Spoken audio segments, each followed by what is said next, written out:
This is question 1 of the P1.5 end of topic test.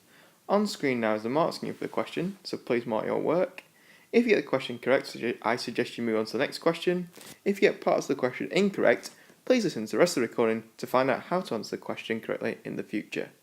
You may wish to pause the recording now so you can mark your work.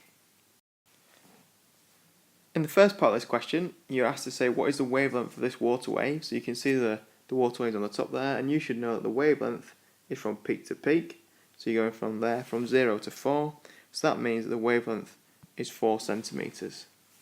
Just to double check that, we can see that the next wavelength goes from 4 to 8, and again 8 minus 4 equals 4, which proves that our wavelength is 4 centimetres, and that's a mark there. The next bit of the question says what is the amplitude, so you can look at the diagram here. Remember that we have a dotted line going across 0, okay, and the amplitude is the maximum displacement from its original position. So it's the displacement or the height it moves upwards from that 0 line. So I'm just going to choose this bit here, and if I go down there, from there to there, we can see that it's gone down 3.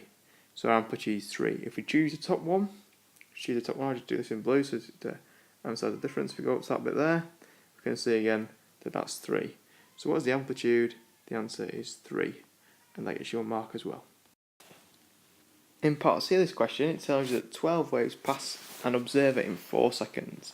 Actually, what is the frequency of the waves, and show clearly how you worked out your answer and give the unit.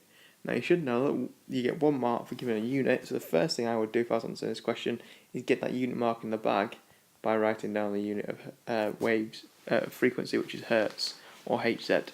So either one of those, hertz or Hz, will get you a mark.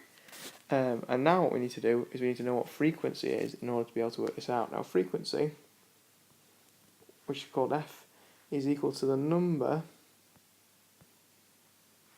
of waves per second.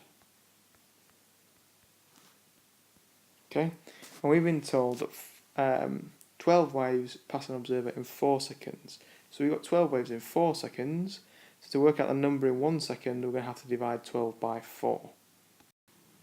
So I'm just going to put this in blue now. So F equals 12 over 4, which gives us 3. And therefore that's our answer. So you get 3 hertz. We get 1 mark for doing 12 divided by 4, or realising that it's the number of waves per second. 1 mark for getting the correct answer, which is 3, and 1 mark for hertz. So that is out of 3. And always remember in these sorts of questions, if it ever asks you to give the unit, that's an easy mark, and you could just write down hertz. You don't even need to write down a number, and you'd still get the mark. And that brings us to the end of the question.